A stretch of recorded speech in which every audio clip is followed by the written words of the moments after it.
Okay, we're rocking and rolling now. Okay, so all right, I'm just going to read this this verbal release up front, and you either agree or not agree.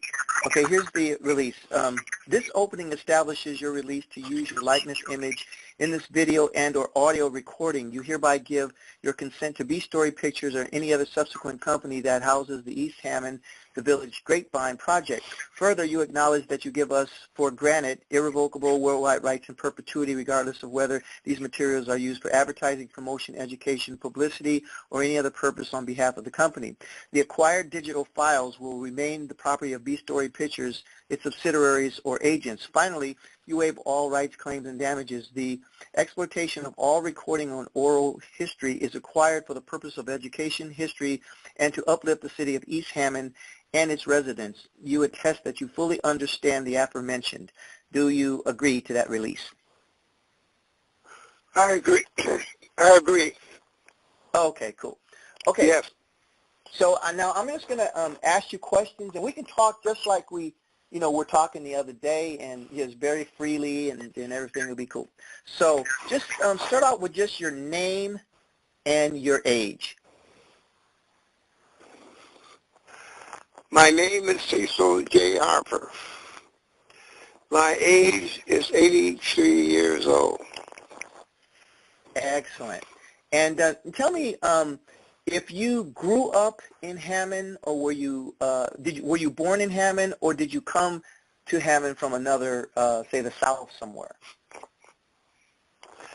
I was born and raised in Hammond at the address 1028, right across the street from where your mother and sister and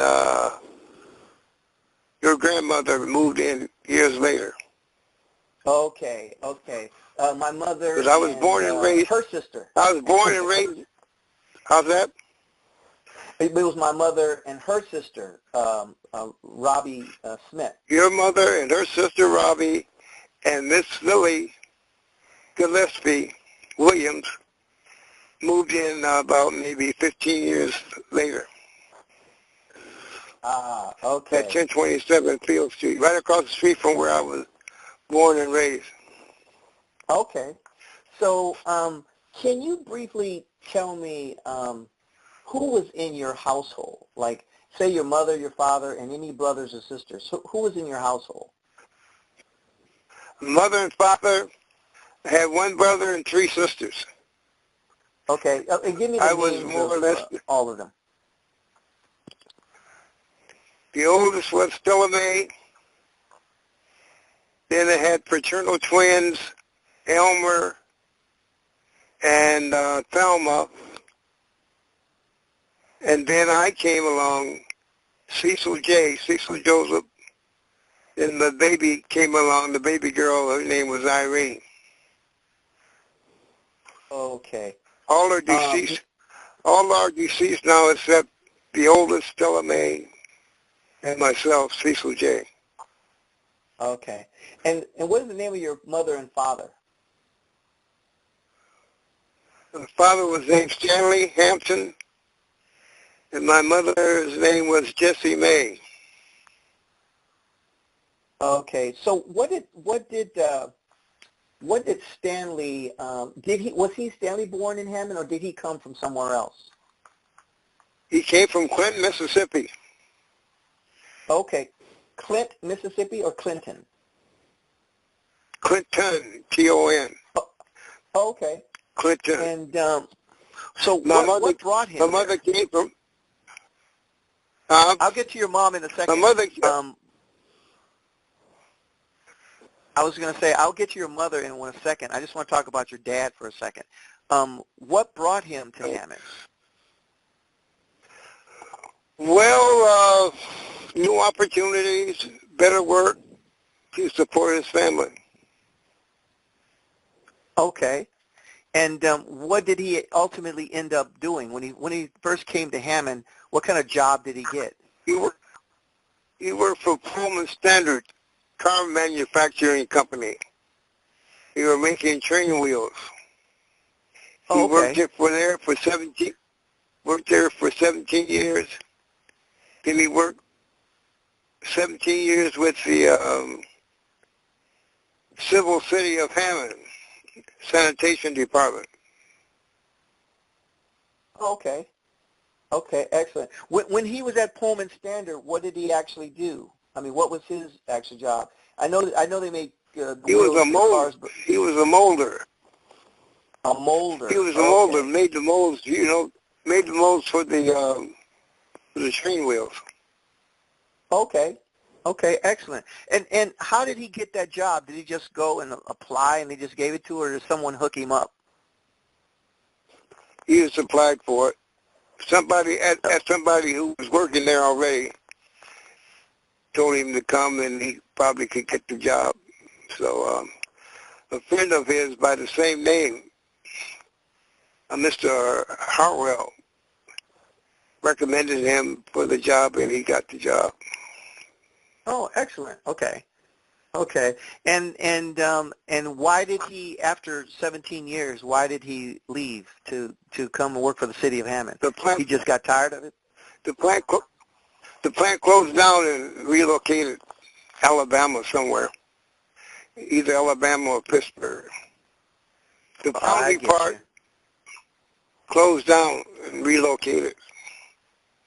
So all the jobs were abolished as a consequence. I get you. Okay, okay. And your mom, what did Jessie do? She was a homekeeper. She stayed at home, almost stayed at home mom. And after her kids got up, she was a cook for a nursery at Brooks House as a neighborhood recreational center. Oh, okay, okay. So after she got done raising you guys, she ended up working at the nursery at Brooks House. Yeah, for the nursery school. Yeah, she was a cook for the nursery school. Oh, excellent. And a teacher's aide. Okay, okay.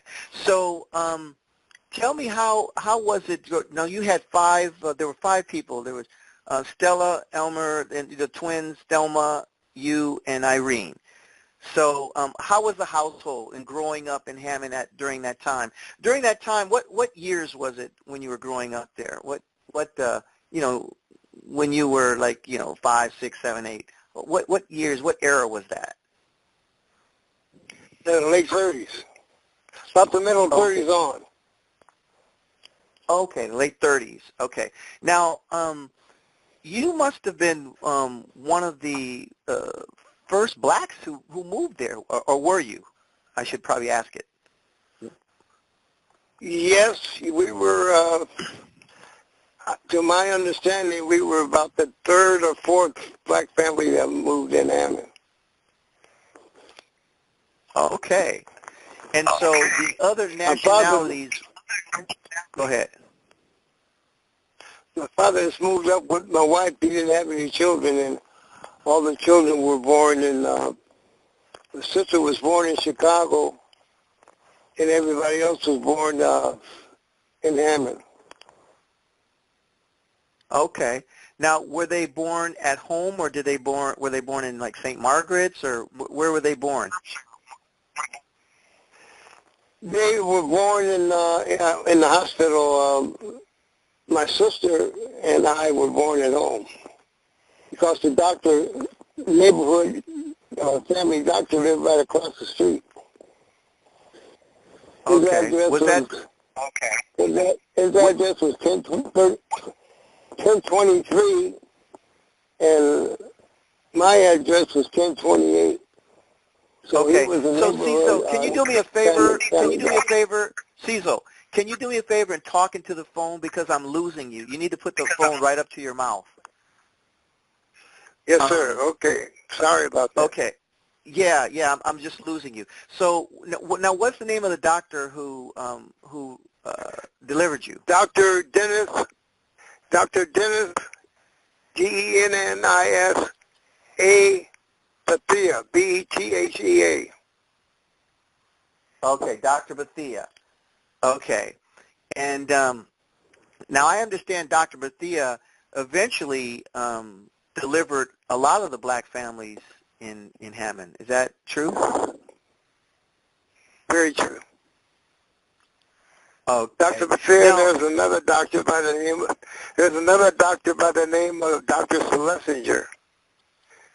That's a white doctor, so those are the only two doctors I knew in East Hammond.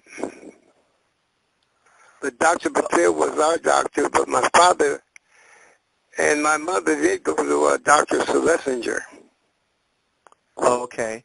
So some of you were born in the hospital and some of you were born at home. What was the situation about the hospital? Did they let blacks go to the hospital and? Yeah, that was yes. The doctor was on the staff at the hospital, and I don't know. I guess maybe it was his option as to whether or not he was going to make a home delivery or hospital delivery. I don't know the details on that. Okay. And Probably go ahead. we would probably help on the finances. Well, it's easier for the family to have a home birth or hospital birth. Perhaps if there were going to be some complications, it would be better to go to the hospital, especially if there was a breech birth or some common complications that you had to have a cesarean or something of that nature. I get you. Okay. So tell me a little bit about the makeup of the neighbors. Do you remember the neighbors to your left and right and across the street?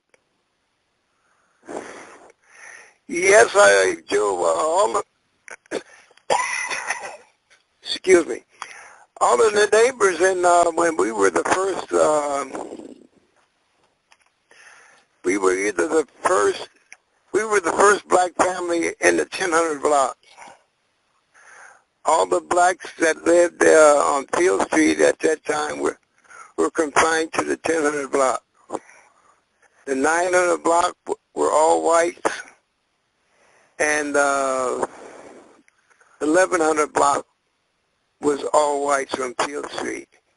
So most of my neighbors at the time of my dad moving there, were all white, with the exception of Dr. Bethia. Okay. Do you you said you were the third family. Do you remember the first two families? The family names? Well, I really don't know for sure, but I think one was Haynes, Haynes. Haynes, Okay. and I'm not for sure about the Harwells, Harwell. But I know the Haynes was one of the first three families, if not the first family there, according to my recollection. Okay. So the Haynes, Hartwells, and the Harpers, basically. Right. Okay. Now, were you guys close-knit families in terms of, since you were the only blacks in the neighborhoods, did you, did you bond together, or was it every man for himself, or how was it at that time? Well, when the family started moving in the 1000 block, the blacks bonded together. All the kids played like sisters and brothers, and all the parents borrowed sugar, and they had a very close-knit block. Even today, now we have what we call a 1000 block club. Some of the old timers who are still living. Oh, We okay. give affairs out in the park, and we call ourselves the 1000 block club of Field Street. Oh, excellent. What kinds of things does the 1000 Block Club do? Well, they usually give a little out picnics and things like that for the kids in the neighborhood, and give little sporting outings, baseball, have little games like, running games and for little prizes and things like that. And they would always give they had a softball club called the Vikings. And they would always give an annual picnic out in Riverside Park for the neighborhood. Okay. So back in the day, in the 30s, when you guys were growing up, were you allowed to go to Maywood Park, or was there a park even there at the time? Yeah. Yeah, well, there wasn't any discrimination because we were so far few and in between, We didn't present a problem. Oh, I get you. So the whites in the neighborhood, did they accept you with open arms at that time? Yes, very much so. I even learned how to speak a little Polish because it was predominantly a Polish neighborhood. So all my friends were either Yashu, which means John, Stashu is Stanley, and Yakshimash means hello in Polish. So when I got up to be pretty grown and I was on some bowling team, some of my friends called me a black Polak.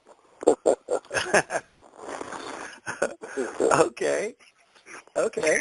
So now what elementary school did you go to at the time? I went to Maywood Elementary School. That's about maybe about a block away from where I live. It was on Merrill Street, and I lived on Field Street. But it was in the 1000 block on Merrill Street, and everybody. Keep talking in the mic. You need to keep talking in the cell phone because you're fading away. Okay, can Hello? you hear me now? Yes. Hello? Yes. Yeah, okay. Well, I went to Maywood Elementary School. Oh, I get you. Okay. And I had everything. Go ahead. And I had the distinction of being the first black student that won the American Legion Outstanding Male Award, in the history of the school. Okay, the first black student, the American Legion Award? Yes. Okay. I was the first one in the city of Hammond, and also the first one to win that award at Maywood Elementary School. It's something like the valedictorian and the salutatorian, in high school. They gave an award to the outstanding girl. Her name was Joanne Sharback. They gave it to me, Cecil Harper. And one of my best friends who was Jewish, his mother grabbed me by the hand and left the auditorium, the commencement exercises because she thought her son should have gotten it. But I'm sorry, I was at Maywood School because of what? How's that? She left. She was Jewish, and she thought her son should have gotten the award instead of me. Oh, but I went to Maywood School. I went to Maywood School from KG all the way through the 8th grade. And Douglas, who was one of my best friends, because his being Jewish, he had all of the money, and every time after the basketball games, he would always take us to the drugstore to buy us ice cream and banana splits and things that we really didn't have the money to buy on our own. But he came to Maywood School in the 5th grade. You know, that's five grades, and I went all the way straight from KG to the 8th grade. I went 8 years, and he only went 3 years. But his mother was, you know, one of those things, and that kind of followed me through life. You know, I wherever I was first or something, and something that was always a little bittersweet there, you know, because either the white or somebody else thought somebody else should have gotten it instead of me. Okay. What other first things did you do, or accolades did you get? So your first American Legion Award at Maywood, and then what else? For being an outstanding male student in the graduating class. And when I went to Hammond High, I was the first black to make the National Honor Society. I graduated in a class of 555 students, and out of 555 students, we had 4 valedictorians, no salutatorians. And they had 63 out of 555 students. They had 63 honor students, and I was one of the honor students. So I was first black student in Hammond High to make the National Honor Society. Okay, so the first black to make the National Honor Society. Okay, that's excellent. And I was active in sports too. I played basketball, ran track, and cross country. Okay, excellent.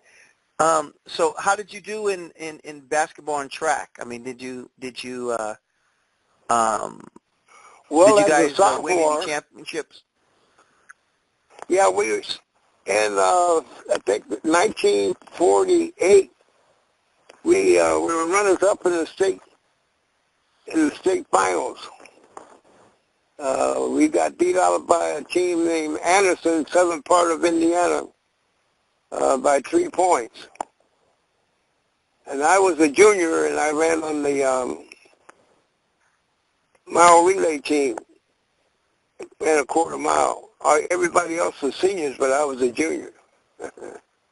Okay. So I could, as a junior, I was the fastest runner in the quarter mile than most of the seniors.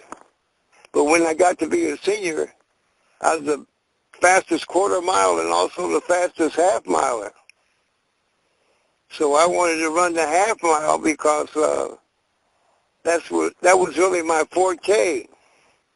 But the coach said that, you know, you have to be a team coach, so he wanted me to run the quarter mile. So, because in the relay, in the track meet, the relay team gets 10 points.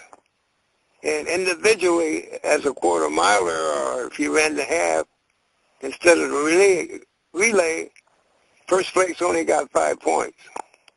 So it was a matter of being a team sportsman instead of being, you know, an individualist.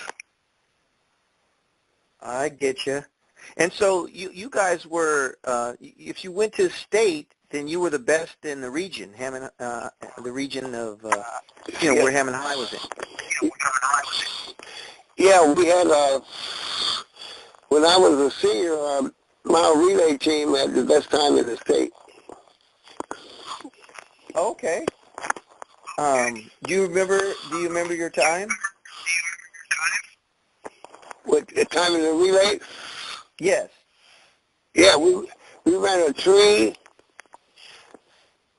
minutes and 23 seconds, 3:23. On the center track, and that was the best time in the state. Okay. And were you the only black on the team? How's that? Were you the only black person on the team? Yeah, I was the scratch man. I I ran the first leg on the mile relay. They had other blacks on the team, but I was the only black on the relay team. But we had my cousin Jim Harper was a high jumper, and in 1949 he had the highest jump in the nation, and he made Look All American, Look magazine or something. He made the All American team for the highest jump in the nation, and he jumped 6 feet 5 inches, 6 feet 5.5 inches. In that, in 1949, that was the highest jump in the nation for a high school kid. How high did you say?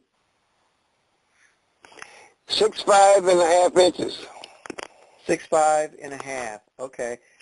What's his full full name? His name was James Harper. Okay. James Harper. He went on to be a Big Ten champ down at IU. And I went to Southern University in Baton Rouge, and I ran the half mile, and I beat the half mile champ, who was from my school, who was from Southern. Okay. And so would you say that? Everybody.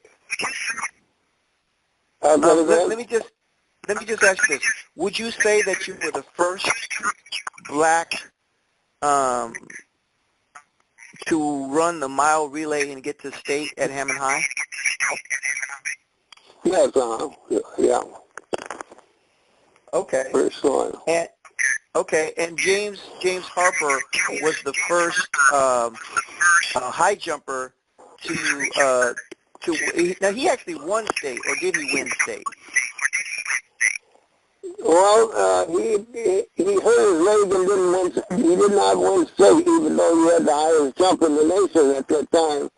But he had a leg injury, and consequently, he didn't compete in the state meet in the high jump.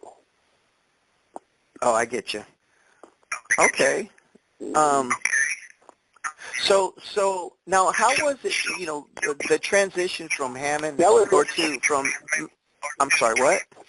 In passing, when we were all growing up, that your Auntie Robbie and Jim Harper were, sweethearts. A little puppy love, like you might say. Okay. He was in the mix before Buddy came along. Buddy, Charles Smith, who eventually married Robbie. Okay. All right. So what was the environment like at Hammond High? What was it? I mean, because of there are very few black people there.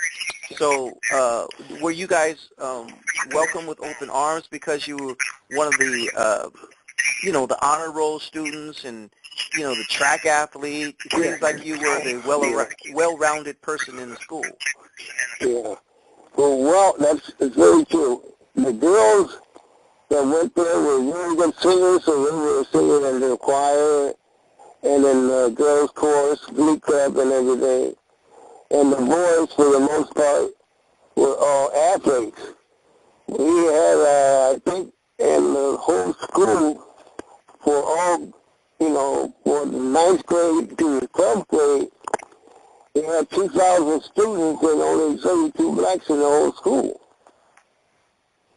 There were only 32 blacks in the whole school. Can I remind you to please speak into the microphone because it's sounding very muffled and far away. Oh, yeah, okay. This microphone has a lot to be desired, but I'll do better. Try to do better. Okay. Okay. So there were only, at one point, there were, out of 555 students, there were 32 black people or students. No, in my class, graduating class, there were 555 students. We had 4 valedictorian straight A students, 2 ladies and 2 boys. And out of the whole school, there were about 2,000, because at that time, Hammond High was only, and Hammond Tech, they had only 2 high schools in Hammond at that particular time, you know, in our neighborhood. So quite a few of the students were coming from Munster, and some of them were coming from Hessville, because the school out in Hessville only went up to the 10th grade. Morton High School only went up to the 10th grade. So the kids, after they reached the 10th grade, they came to Hammond High. So Okay. And so out of 2,000 later students, on they built Munster, then they built Gavitt, and Morton became a 4-year school, 4-year high school. So the enrollment down in Hammond High went down quite a bit. But when I was going there, I graduated in 49, yeah. They only had, in my graduating class of 555, there were 5 blacks. 3 boys, 5 blacks. and 2 girls. 3 boys, 2 girls. Yeah. And do you remember their names? Yeah, I remember the name. The boys were Jim Harper, the high jumper. Leo Harwell. Leo Harwell kind of distinguished himself in the military. He never turned out of the military. And he was also gifted with piano playing and singing.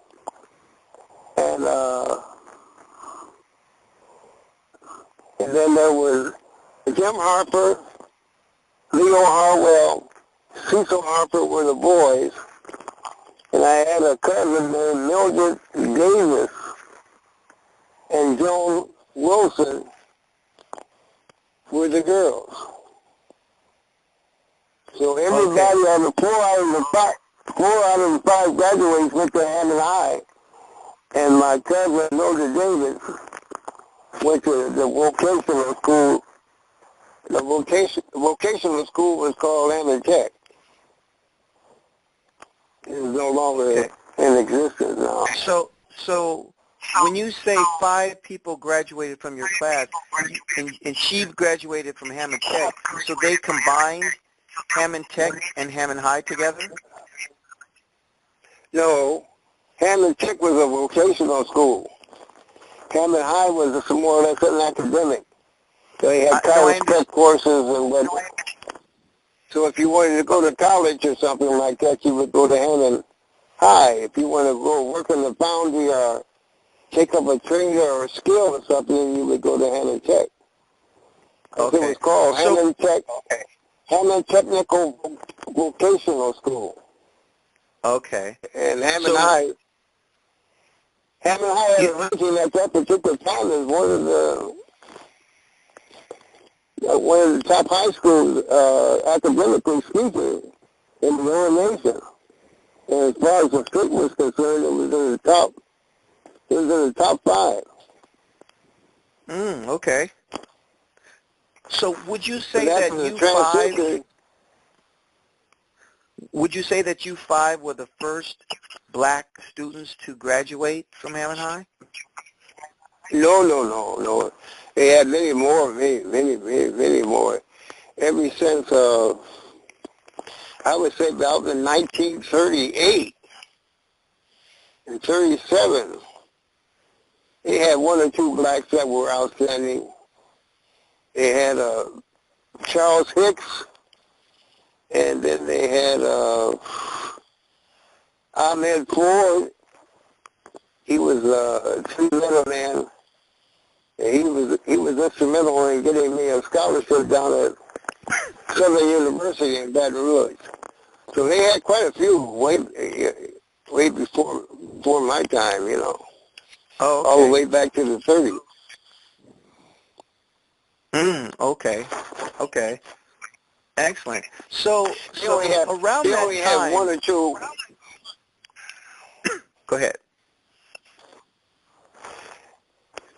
So they only Go had ahead. one or two. There's always, you know, that was never more than two or three in a graduating class or any particular class at Hammond High. There were a few more because all the boys kind of gravitated towards the Hammond Tech because they wanted to pick up a vocation. They knew they didn't have the money to go to college and everything like that. See. And vocational school, academically speaking, you know, was easier. So they were just like water, following the least resistance, you know. Right. Educationally speaking. Educationally speaking. So after high school, where did you end up going? You said IU? You know, Jim Harper went to IU. He got a scholarship to go to Indiana University, and he was a Big Ten champion high jump down there. I think he was jumping about 6 feet 8 inches at that time. And Okay. I went to a predominantly all black school down in Baton Rouge, Louisiana, called Southern University A&M College, Agricultural and Mechanical College. Okay. And what did you get your degree in? I got my degree in pre-med. My degree was a Bachelor of Science in Liberal Arts. In order to go to med school, I had to be a major in biology and a minor in chemistry in order to get all the requirements to go to med school. Okay. So what did you end up doing with your degree? What as far as profession? Well, I went to med school. I went to the Army after I graduated from college. Then I went to IU Med School 1 year, and I went to Meharry Medical School 1 year. Meharry? Yeah, down in Nashville, Tennessee. Oh, okay. Still put the mic up to your phone because I'm really losing you. I'm not sure what's happening, but this is like a really bad connection or something. Oh, yeah. Yeah, I'm talking as loud as I can without hollering. Okay. I'm not sure. I mean, can you hear me fine? Yeah, I hear you real loud and clear. Okay. I have a device on my phone that I can turn up the volume a little bit. Oh, okay. Yeah, do that because it really sounds like you're far away and it's cloudy or whatever. Yeah. Okay. So and so once you went to med school, did you practice any medicine in Army? Like were you a medic or something? I was a medic in the Army, but excuse me. Yeah, I was a medic in the Army. I was what they call a field medic, infantry medical aid man. But I worked in the hospitals out, you know, giving shots and things of that nature. But that was OJT, you know. You had to go down to Brooks Army Medical Center down in San Antonio, Texas. That's where we got our training. But I didn't go to med school until after I got out of the Army. I see. So did you what I'm sorry, what war was it? Was this the Korean War? Yeah, the post-Korean War. Yeah, okay. I think, yeah, I went to med school in 56. I think the Korean War ended in 52, if I make no mistake. Okay. Okay. So it was considered a post-Korean. It was still considered a Korean campaign, you know. Right. Right. Now when you came back from the war back to Hammond, how much had Hammond changed in terms of the makeup of Hammond at the time? Well, it was really about the same there, Mr. Marcus. About the same. Except that it was in the early 40s, you had what you might call white flight, see, because a lot of blacks were coming up from the south to get those jobs, you know, war jobs in the foundries, you know, making tanks and airplanes. And so when they came into the neighborhood, then you had the white flight. So the whites started moving and going out into the suburbia. And they used to sign a pact that they wouldn't sell to a minority, you know, for about 35 years, you know. So you're saying the in terms of the homes, black people weren't sold homes in certain parts of Hammond? Yeah, not in Hammond, but most of them in the suburbia. No, they were in Hammond when I was growing up. Excuse me. There was only blacks in the 1000 block of Fields, and the 1000 block of Conkey going south, 1000 block of Ames, 1000 blocks of Kenwood, and they only had one or two in the 1100 block of Moss, which was next, and then Cleveland, everything was the 1000 block. So everything, East Hammond, going all the way from Merrill, 6th Street South to Cleveland, were all blacks. Whites, there were no blacks in the 1100 block or the 900 block. But after the war and the white flights and everything, then blacks started moving into the other blocks. 900 block, 1000 block, and 1100 block of the streets that I know. Okay. So at what point would you see that it was I'd say predominantly a black neighborhood? At what time did it evolve into predominantly black? I would say, wow, in about 45, but 1945, yeah. Surely by 1950, it was all predominantly black. Okay. From from 1941 to 1950, it's white flight and black influx, you know, black started coming in. Do you remember, you know what, this is a really bad connection. This is not good for recording. It's the worst connection ever. I might have to just call right back, and maybe we can get I'm not sure if it's your phone or what, but I'm hearing echoes. I'm hearing you're really faint, and it's not good for recording. Hold on one second. Hold on one second.